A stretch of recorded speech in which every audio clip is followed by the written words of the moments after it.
Welcome to the session my rock stars. I hope everyone's well and good. तो आज हम करेंगे एक बहुत important discussion related to poetic devices. Without further ado शुरू करते हैं सबसे इंटरेस्टिंग वाले से, और भाई कुछ तो मजेदार होने वाला है। तो let's start with the first one which is alliteration. Alliteration होता क्या है भाई? सेम और initial consonant sound repeats in more than one word in a sentence. मतलब हमारा जो वर्ड स्टार्ट होता है, multiple words same consonant sound से बिगिन होता है। एक एग्जांपल देख लो, big black bug, bit, big black bear. So ब ब ब ब इनिशियल साउंड्स है ना, उनके पोजीशनिंग देखो एकदम स्टार्ट में ही आता है हर एक वर्ड के। सो that is what alliteration is. इतना सिंपल है। अभी देखो इतने सिंपल चीज को मैं किसी से बुलवाऊंगी, कैसा लगता है? सो बुलाते हैं हमारे पहले पार्टिसिपेंट को। ठीक है ठीक है। तो नहीं सर, पहले आपको इजी वाला बोलने का मौका मिलेगा। ठीक है, ये सबसे अब पहले बढ़िया। स्टार्ट इसी से करते हैं। चलो, ये तो आप सब लोग भी जानते हैं कि चंदू के चाचा ने चंदू की चाची को चांद की चम्मच से चटनी चटाई, तो ये तो इजी है। लेकिन अभी इन दोनों में से एक आप चूज करो, दूसरा कंटेस्टेंट ठीक लेंगे। है, इसमें ले लेते हैं big black bug bit a big black bear. इसको 3 बार बोलना है विदाउट मिस्टेक। ये तो देख के तो बोल सकते हैं हाँ ना। हाँ तो सलमान भाई, ठीक है।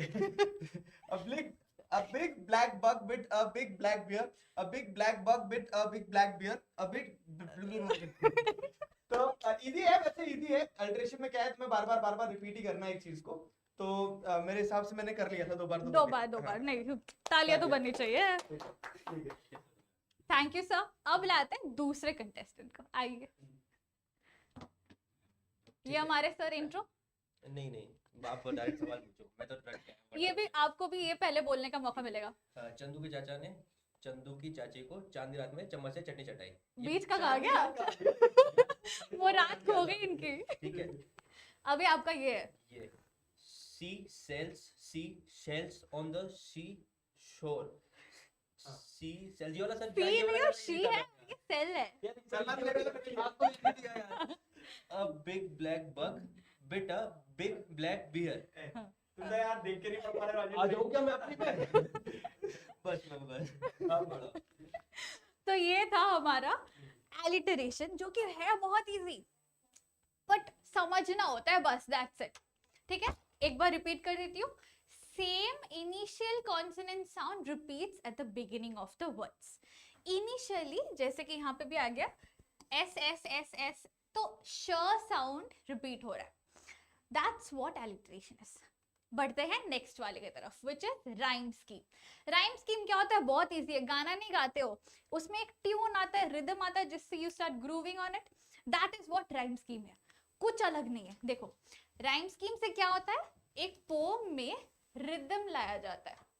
रिदम लाने के लिए ही राइम स्कीम बनता है। एंड उसको आइडेंटिफाई कैसे करते हैं?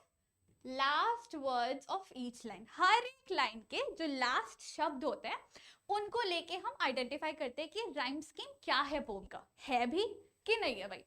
तो that is how we identify.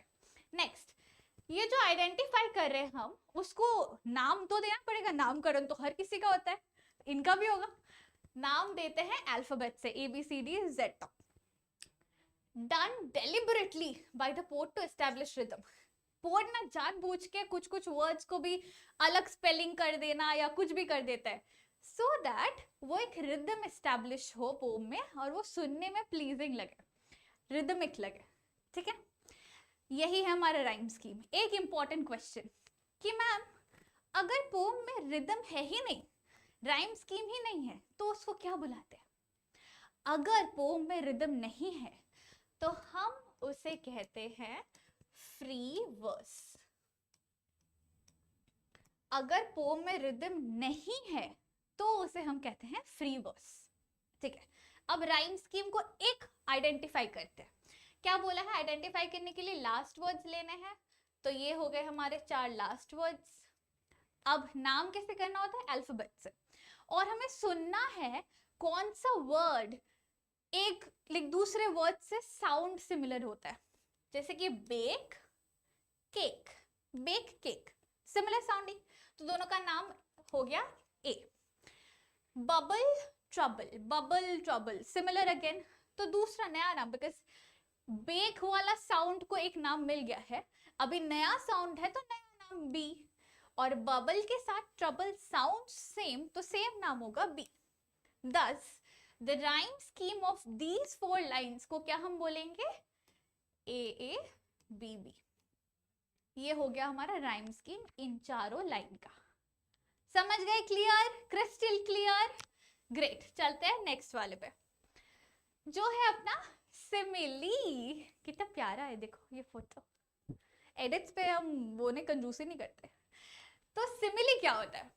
Simile basically एक ऐसा पोएटिक डिवाइस है जिसमें हम कंपैरिजन दिखाते हैं।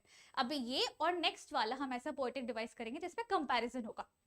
तो simile is a comparison between 2 different things, 2 अलग अलग चीजों को लेके कंपेयर कर रहे हैं। एंड वो कंपैरिजन ऐसे ही नहीं होता, उस कंपैरिजन के बीच में एज या लाइक इन दोनों में से किसी एक वर्ड का मेंशन होगा ही होगा, तभी वो सिमिली है, वरना वो सिमिली नहीं है। रिमेंबर, अगर एज या लाइक मेंशन नहीं है तो वो सिमिली नहीं है। ठीक है, आगे क्या बोलते हैं? It is a direct comparison. Direct comparison का क्या मतलब होता है, इसी को हम एक्सप्लेन करें नेक्स्ट पॉइंट में। डायरेक्ट कंपैरिजन का मतलब है कि a clear picture can be framed. जैसे कि इधर देखो, the child looks like a bear cub. छोटा सा जो बच्चा है, इतना जैकेट, ठंड की वजह से जैकेट वैकेट पहन के, फर वाला जैकेट पहन के छोटा सा भालू लग रहा है। तो the child looks like a bear cub, भालू का बच्चा। That is looks like a, तो लाइक भी आ गया, 2 चीजों को, 2 अलग अलग चीजों को कंपेयर भी कर लिए, और वहां पे क्लियर पिक्चर भी फ्रेम होगा कि इसके साथ इसको कंपेयर कर रहे हैं। That is what simile is. Example देख लो, talking to him was as frustrating as eating a hamburger with freshly painted nails. ये हमारा एग्जाम्पल 1 है। क्या मतलब है? मतलब फॉर एग्जाम्पल XYZ एक पर्सन है, उससे बात करना मतलब बेकार है, वो कुछ समझता ही नहीं है, तो उससे बात करना मतलब बहस करना, और इतना इरिटेटिंग या गुस्सा दिलाने वाला बहस करना है, एज इफ उसको हम दूसरे चीज किससे कंपेयर कर रहे हैं, नेल पेंट्स लगाया है फ्रेशली, और उसको कुछ ऐसे काम करे, हैमबर्गर खा रहे, वो नए नए नेल पेंट लगाए हुए हाथ से, कि पूरे पेंटेड नेल्स में चीज, हैमबर्गर का हर एक चीज गंदा हो गया। तो that is what the comparison is. दूसरा देखो, छोटा वाला, his temper brewed like a hot cup of coffee. Hot cup of coffee को देने से पहले एकदम बॉईल करके वो ऊपर झाग झाग बना के देते हैं ना, तो सिमिलरली उसका गुस्सा एकदम खौलता हुआ था, जैसे हमारा हॉट कप ऑफ कॉफी आता है खौलता हुआ गरम। That's the comparison. ठीक है, बट यहाँ पे हमने लाइक डाला हुआ है, इसीलिए ये सिमिली है। याद रखना, एज और लाइक अगर नहीं हुआ तो वो सिमिली नहीं है। आगे बढ़ते हैं नेक्स्ट वाले पे, नोन एज मेटाफर। मेटाफर क्या होता है? एक और कंपैरिजन टाइप है। इसमें हम 2 डिफरेंट चीजों को कंपेयर करते हैं, लेकिन एज लाइक ये सारे वर्ड्स यूज नहीं होते हैं। अंडरस्टैंड? इसमें भी 2 डिफरेंट थिंग्स को कंपेयर कर रहे हैं, बट नो वर्ड्स लाइक और एज इज यूज्ड, मतलब इसमें कोई ऐसे स्पेसिफिक वर्ड्स नहीं यूज होते। और another important thing is it is indirect comparison. पिछले वाले में डायरेक्ट था, तो हम 2 चीजों को इमेजिन कर सकते थे कि इसके साथ इसको कंपेयर किया जा रहा है, लेकिन मेटाफर में यू कैन नॉट इमेजिन किसके साथ किसको कंपेयर कर रहा है। इट्स कंफ्यूजिंग, आपको समझना पड़ेगा। जैसे कि for example, chimney for a knows, इसका मतलब क्या है? नाक की जगह मेरी चिमनी तो नहीं ना लगाई हुई है। ये एग्जाम्पल देती हूँ, जैसे कि हमारा ड्रैगन है, मिस्टर ड्रैगन, मुंह से अगर आग निकाल रहा है, धुआं तो कहीं से निकलेगा। दूसरे चीजें मत सोचो गंदे लोग, यहाँ से धुआं निकलेगा नाक से, तो नाक से धुआं निकल रहा है ना, उसी को हम बोल रहे हैं कि chimney for a nose, like the dragon's nose is like a chimney. अगर हम ये लाइन बोले, the dragon's nose is like a chimney, तो हमें सिमिली मिला, लाइक अ चिमनी, 2 अलग अलग चीजें कंपेयर। बट यहाँ एज और लाइक नहीं है, और इनडायरेक्ट कंपैरिजन है कि chimney for a knows, that is why ये मेटाफर है। एक और एग्जांपल लेते हैं, that party was the bomb. मतलब वो पार्टी इतना मजेदार था, जस्ट लाइक मतलब एक क्या बोलूं मैं, रॉक कॉन्सर्ट जैसा था वो पार्टी. सो एक पार्टी को कंपेयर करें एक लाइक अमेजिंग बॉम्ब ब्लास्टिक या एकदम लाइक बहुत मजा आने वाला पार्टी जैसे या कोई फंक्शन जैसे. Third one, she is got a heart of gold. सही में किसी के हार्ट गोल्ड के तो नहीं बने होते हैं, ह्यूमन हार्ट है. बट यहाँ कंपैरिजन कर रहे हैं कि बहुत नाइस काइंड प्रेशियस हार्ट है और उसका दिल बड़ा प्यारा है, ये चीज समझा रहे हम. ठीक है, इस कंपैरिजन से. चलो बढ़ते हैं आगे to our next device which is personification. Personification क्या होता है, नाम से ही समझ आ जाना चाहिए. पर्सन, पर्सन से पर्सोनिफिकेशन मतलब giving a human quality to a non human thing. Non living नहीं, नॉन ह्यूमन थिंग. जैसे कि if I say the table started walking. अभी टेबल के नीचे व्हील्स लगे हुए हैं, उसका धक्का मारो तो वो आगे जाता है, लेकिन हम क्या बोल रहे हैं, the table started walking, as if वो इंसान है चल चल के जा रहा है. नहीं, सो that is I mean personification, कि एक नॉन ह्यूमन चीज को ह्यूमन क्वालिटी. सिमिलरली आप जैसे कि किसी एनिमल को, जैसे टाइगर को ही बोल दिया आपने instead of it, human pronoun है ही शी, ये ह्यूमन प्रोनाउंस होता है, तो वो भी giving a human quality to a non human thing बन गया. एनिमल भी नॉन ह्यूमन थिंग है. See the examples. The city never sleeps. Sleeping is a human quality and city never sleeps मतलब ये जो शहर है हमेशा चहल पहल मचा हुआ रहता है, कभी शांत नहीं है, एकदम हमेशा शोर शराबा होता रहता है. So city never sleeps. Bed groan when the dog jump onto it.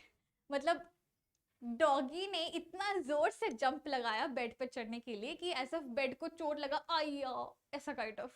तो वही the bed grown when the dog jumped on it. Grown है हमारा पर्सोनिफिकेशन. चलो बढ़ते हैं आगे. आ गया हमारा रेपिटेशन. गोरी गोरी गोरी गोरी. एनीवेज, तो रेपिटेशन क्या होता है. रेपिटेशन मीन्स व्हेन हम एक वर्ड या एक फ्रेज को मल्टीपल टाइम्स रिपीट करते हैं through a poem. I mean एक सेंटेंस में या थ्रू आउट द पोम में. जैसे for example home sweet home. यहाँ पे एक वर्ड होम और होम दो जगह पे लिखा हुआ है, सेम वर्ड को दो बार यूज किया, दैट इज रेपिटेशन. एक वर्ड या एक फ्रेज को आप एक से ज्यादा बार रिपीट करते हो, वो बन गया it is what it is. एक फ्रेज है, ये दो वर्ड है, फ्रेज बन गया, तो phrase repeated. Heart to heart, man to man, ऐसे नहीं पता, दिल से दिल का कॉन्वर्सेशन होगा अभी हमारा, heart to heart, man to man. वही कुछ गाने भी है जो हमारे एग्जाम्पल से आपको याद रहने में इजी होगा रेपिटेशन के लिए. जैसे कि ये वाला गाना मैं हूं ना का, गोरी गोरी गोरी गोरी गोरी गोरी, वो वाला. एंड वी आ रहा हूं मैं, वो वाला गाना भी. ठीक है, these are your examples of repetition. Coming to the next one जो कि थोड़ी सिमिलर है हमारे रेपिटेशन से, विच इज एनाफोरा. एनाफोरा क्या है. एनाफोरा मतलब मल्टीपल लाइंस, हमारा consecutive multiple lines same word या सेम फ्रेज से रिपीट होना, आई मीन बिगिन होना. मतलब क्या है समझा देती हूँ. बेसिकली अगर ये हमारे मल्टीपल लाइंस है तो हर एक लाइन सेम वर्ड के साथ शुरू हो रहा है, सेम वर्ड या सेम फ्रेज के साथ शुरू हो रहा है, वही है हमारा एनाफोरा. एग्जाम्पल देख लो.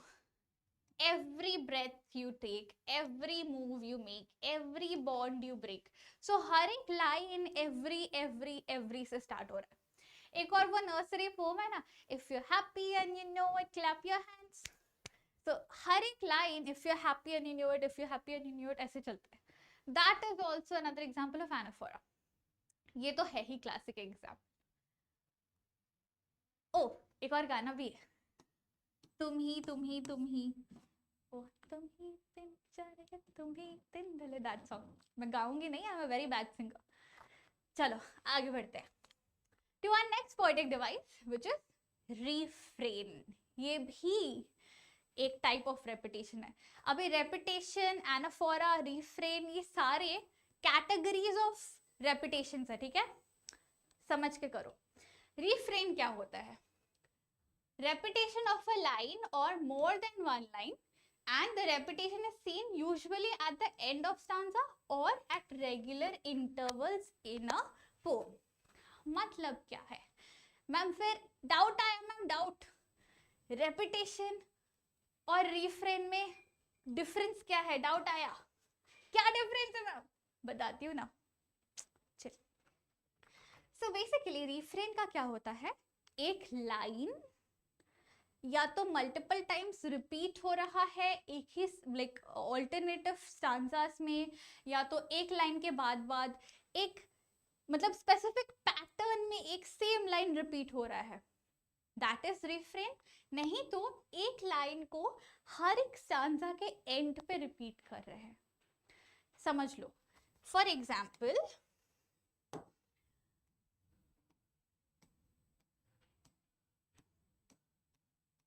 ये दो हैं हमारे स्टांजास, ठीक है।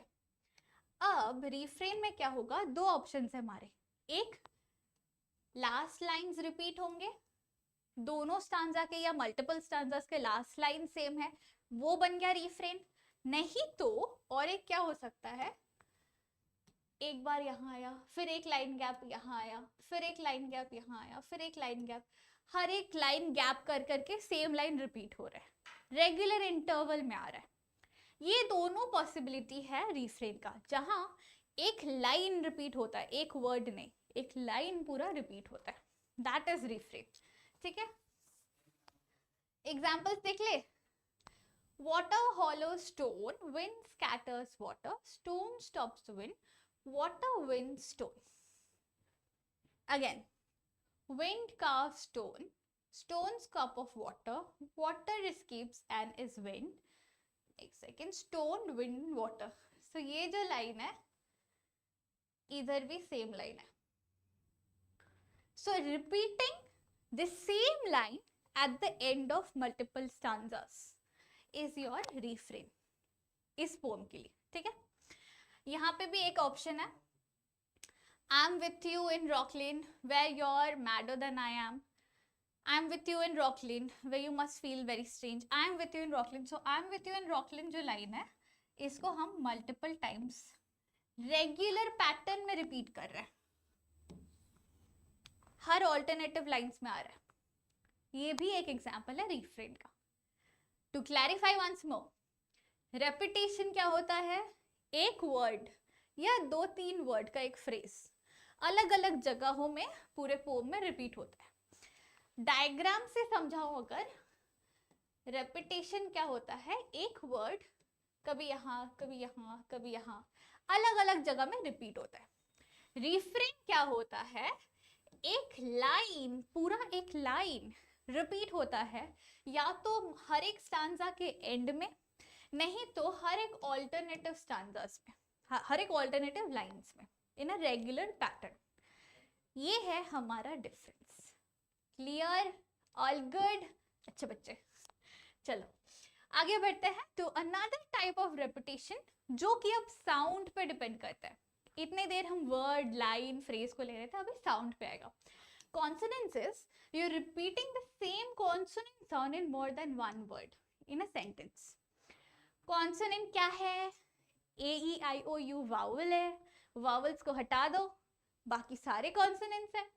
तो कॉन्सोनेंट साउंड्स को कोई भी एक स्पेसिफिक साउंड अगर मल्टीपल टाइम्स रिपीट हो रहा है, दैट इज कॉन्सोनेंट। एक इंपॉर्टेंट एस्पेक्ट यहाँ यह है कि हम साउंड पे फोकस करेंगे, अल्फाबेट पे नहीं। Will focus on the sound, not on the alphabet. ये प्लीज याद रखना, क्योंकि आवर जो होता है ना, वो लिखते हो तुम HOUR, बट वो साउंड होता है okay, you don't pronounce H. तो साउंड पे जाएंगे, अल्फाबेट पे नहीं, ठीक है। एग्जाम्पल देख लो, Mike like his new bike. तो यहाँ पे आई का साउंड क्यों रिपीट हो रहा है? एक सेकेंड, हाँ, माइक लाइक्स, के का साउंड रिपीट हो रहा है, Mike likes is new bike, क sound is repeating. Next one, I will crawl away with the ball. So will crawl away with W sound repeat हो रहा है. Thus these are the consonants. यहाँ पे assonance भी है, but assonance क्या है वो आगे देखेंगे, ठीक है. चलो बढ़ते हैं towards the next one. Which is assonance? तो assonance क्या है? पिछला वाला was all about consonant sounds. This one is all about vowel sounds, A, E, I, O, U. तो द सेम वावल साउंड को लेके, साउंड, हाँ, सेम वावल साउंड अगर मल्टीपल वर्ड्स में रिपीट हो रहे हैं, दैट इज assonance. जैसे his tender air might bear his memories. So his tender air might bear his memory. So air, bear, ये वाला साउंड ना सेम है. Again, the rain in Spain stays mainly on the plains. So I sound is repeating here. यही है हमारा assonance. As simple as that. एक बात मैं बोलूंगी, शांति से सुनो जब ये लेक्चर देख रहे हो, एकदम ठंडा रख के, ठीक है. Come to the next one, onomatopoeia. Onomatopoeia बड़ा इंटरेस्टिंग है. क्या है, कुछ किसी को पूछोगे तो कंफ्यूज हो जाते हैं, majority of the people. But ये बहुत ईजी है क्या? You are basically using real sound word produced from something. मतलब जैसे कि ये बिल्ली, इसने बोला म्याऊ, तो वो हो गया हमारा ओनोमैटोपोइया. वो म्याऊ किया ना, तो the word meow if you are using हमारे सेंटेंस में, वो है हमारा ओनोमैटोपोइया. स्प्लैश, पानी में कुछ गिरा तो एक आवाज है splash. Woof of a dog, moo moo for the cows, meow, quack quack, कुछ भी हो. रियल साउंड्स जो भी प्रोड्यूस होते हैं किसी चीज से, इफ आप उस चीज को सेंटेंस में डाल रहे हो, दैट इज ओनोमैटोपोइया, ठीक है. और पोर्ट ये क्यों डालते हैं? To enhance the meaning, plus पढ़ने में भी बड़ा मजा आए. इसी यूजर एक्सपीरियंस या रीडर एक्सपीरियंस के लिए ओनोमैटोपोइया डलता है. चलो बढ़ते हैं to the next one. Oxymoron. Oxymoron क्या होता है? खट्टा मीठा सबको पसंद है, मुझे पसंद है, बड़ा मजा आता है. लाइक ये क्या बोलते, स्नैक्स, नमकीन जो होता है ना खट्टे मीठे वाले, या कुछ ऐसे आम की कैरी मिलती है खट्टी मीठी वाली. What is it? खट्टा मीठा, two opposite things put together, bitter sour, bitter sweet, sorry. So that is oxymoron. Two opposite concepts, two opposite words को साथ में रखना. डेडली गॉर्जियस, मतलब अगर डेडली है, मर गए इंसान, तो वो गॉर्जियस कैसे हो रहा है? वो तो पेल दिखेगा ना. तो डेडली गॉर्जियस, लिविंग डेड, जिंदा लाइक जिंदा लाश, vampires. Anyways, so these are oxymoron. दो ऑपोजिट मीनिंग वर्ड्स को साथ में यूज करना, using two opposite meaning words together. Simple as that is, कुछ नहीं है ज्यादा. आगे बढ़ो. क्या है? एंटीथीसिस. एंटीथीसिस क्या होता है? This means a sentence having two opposite ideas in it. अभी मैम वापस से डाउट आ गया, फिर ऑक्सीमोरॉन और एंटीथीसिस में डिफरेंस क्या है? ऑक्सीमोरॉन मतलब दो ऑपोजिट मीनिंग वर्ड्स को साथ में डाल दिया, लिविंग डेड साथ में आ गया, दो ऑपोजिट मीनिंग वर्ड्स.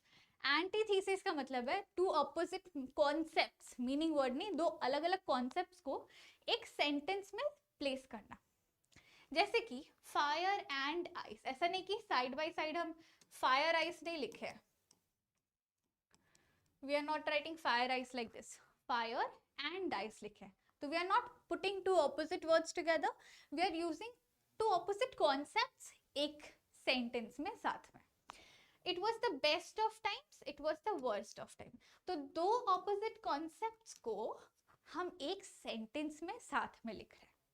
ये है हमारा एंटीथीसिस, और यही है डिफरेंस एंटीथीसिस और ऑक्सीमोरॉन में. ठीक है, चलो आगे बढ़ते हैं. आयरनी.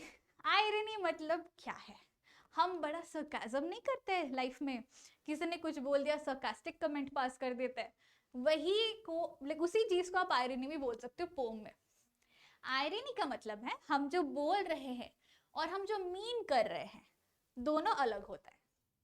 मतलब जैसे कि घर में कोई बच्चा आया, ठीक है, छोटा सा बच्चा बहुत शैतान है, आते ही आपका फेवरेट खिलौना तोड़ दिया या आपका फेवरेट कोई चीज तोड़ दिया, आप उसके मम्मी के सामने क्या, आहा तोड़ दिया, कोई बात नहीं, वास ही तो तोड़ा है मेरा, कोई बात नहीं, कॉल लेके आएंगे।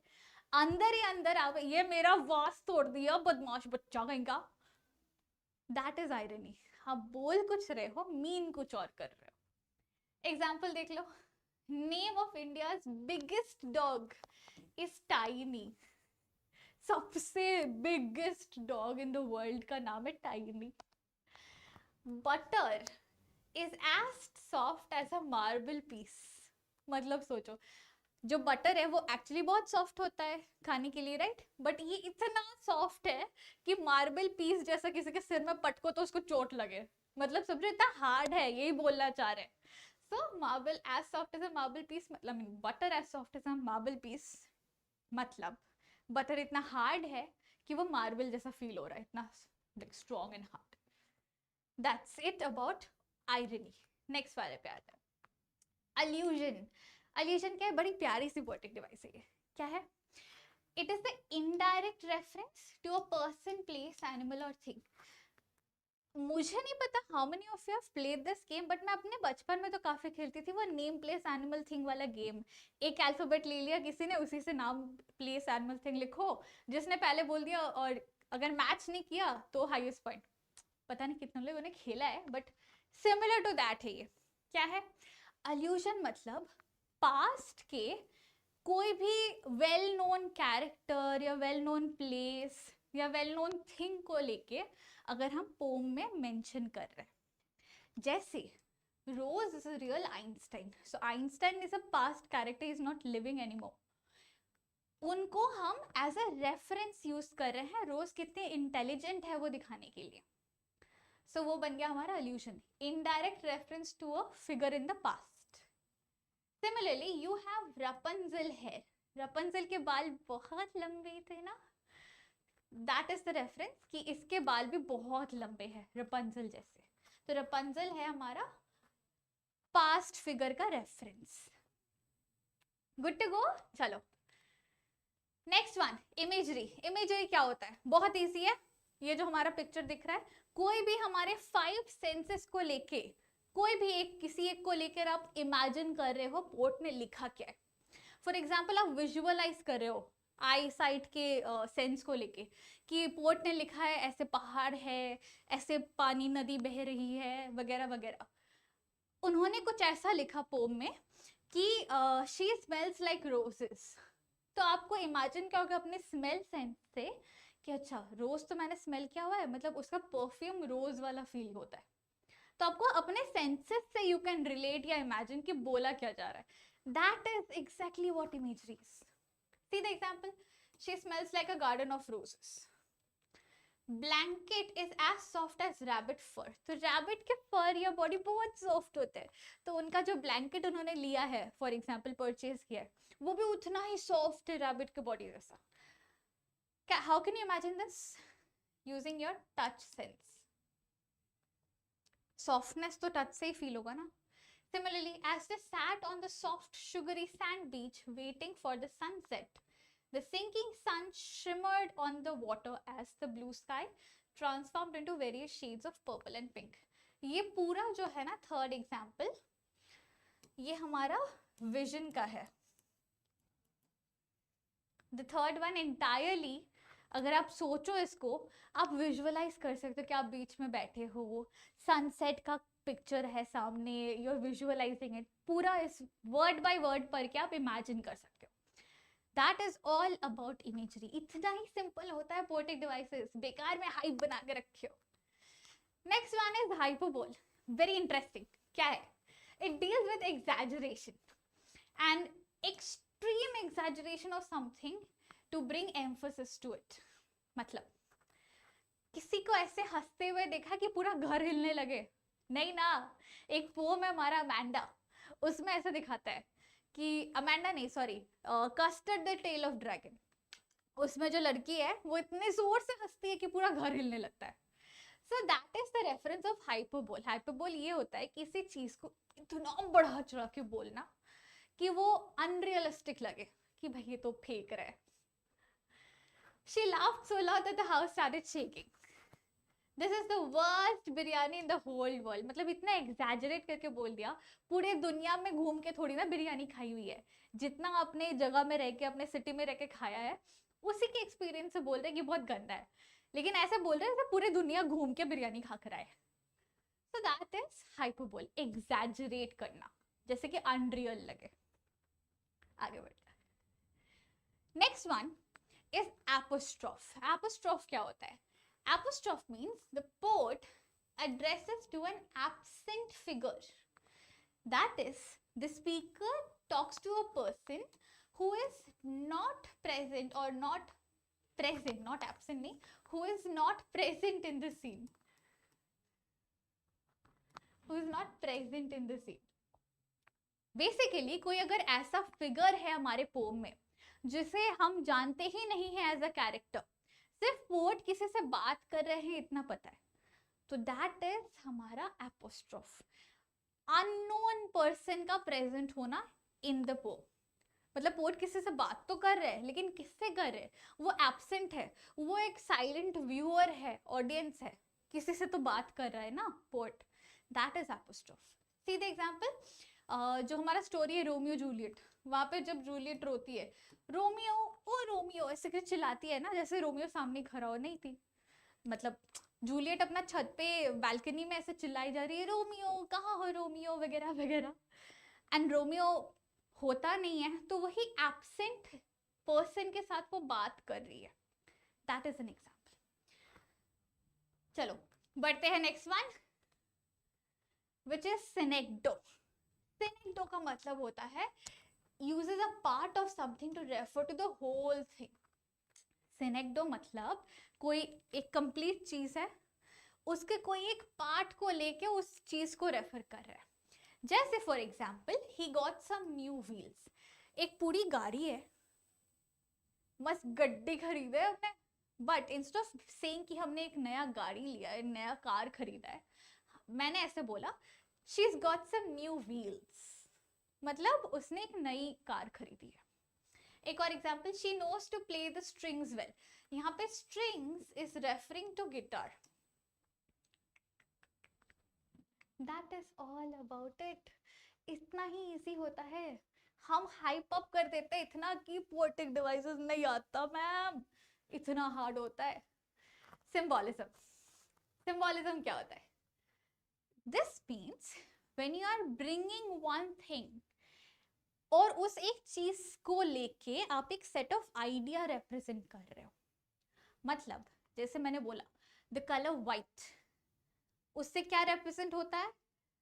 फ्रीडम, पीस, शांति.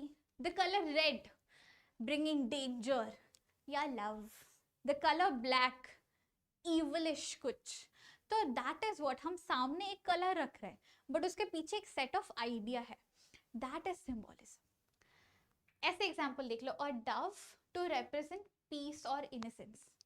डव बर्ड है ना, डव शैम्पू नहीं, डव बर्ड. तो डव बर्ड को हम पीस के लिए रिप्रेजेंट करते हैं. लिपस्टिक, लाइक एकदम डार्क बोल्ड लिपस्टिक अगर कोई लगाता है तो what does it symbolise? Symbolise करता है स्ट्रेंथ in a woman, कि I'm a very strong, bold woman wearing a dark lip shade. That is about symbolism. आगे बढ़ते हैं to metonymy. अब पता है, चिल्लाओ मत, पता है एक डाउट आएगा कि मैम सिंबॉलिज्म, मेटोनॉमी, ये सारे में डिफरेंस क्या है, सब तो सेम लग रहे हैं. रुक जाओ, रुको जरा, सब्र करो.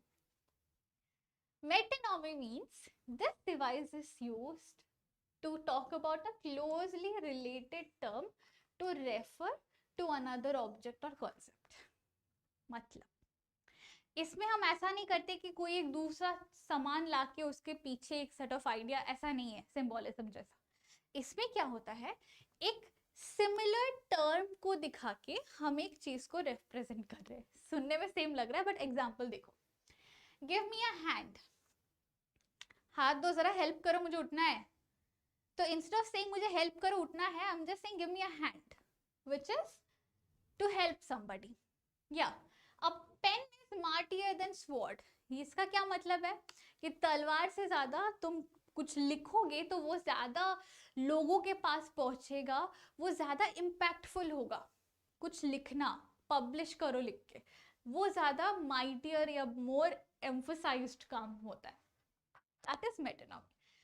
अब समझते हैं difference between metonymy and symbolism. Metonymy is using a closely related term to explain something, and symbolism is just bringing up a word to represent a set of ideas. जैसे कि give me a hand versus if I say fire. चलो आपके pome fire and ice ही करते हैं. अभी fire क्या होता है, वो सिंबोलिज्म करेंगे. फायर रिप्रेजेंट्स डिजायर, एकदम अलग चीज है, ठीक है. आग और डिजायर दो अलग वर्ड्स है कंप्लीटली. लेकिन when I say give me a hand, it is showing that हाथ दोगे तो मेरी हेल्प होगी, I will be able to get up from your. मुझे हेल्प चाहिए, give me a hand for help. That is the difference between metonymy and symbolism. ठीक है, शांति से आराम से सुनो. Coming to the next one, transferred epithet. ये तो भाई बहुत इजी है.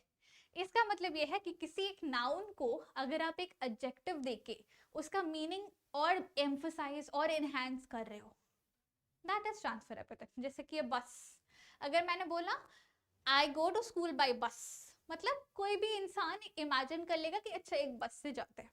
But if I say I go to school by a blue bus, तो उसको बेटर अंडरस्टैंडिंग होगा कि अच्छा ऐसा दिखता है बस, ब्लू कलर का, यही बस है. अगर ढूंढना हुआ कौन से कलर के बस में मिलेगा, ब्लू वाले बस में वो मिलेगा मुझे. That is transfer epithet. Happy birthday, कैसा वाला बर्थडे, खुशी वाला, हैप्पी वाला. और किसी का बर्थडे का सैड जाए तो वो बोला it's a sad birthday for me. तो adding an adjective to a noun. Gloomy evening, evening हमारी हर एक की इवनिंग होती है. किसी की हैप्पी होती है, किसी की नॉर्मल होती है, किसी की ग्लूमी. ग्लूमी मतलब सैड. तो you're just adding एक adjective to a noun. That is transfer epithet. ठीक है. Finally, rapid revision हमारा poetic devices का done. ये हमारे list of 22 devices है जो हमने आज cover किए.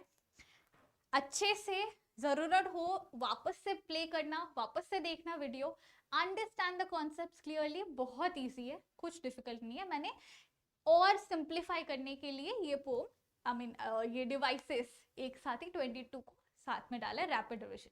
ठीक है, चलो that's it for the day my guys. See you all soon. Till then take care, stay smiling, stay happy. Signing off your teacher Magnolia. Bye bye everybody.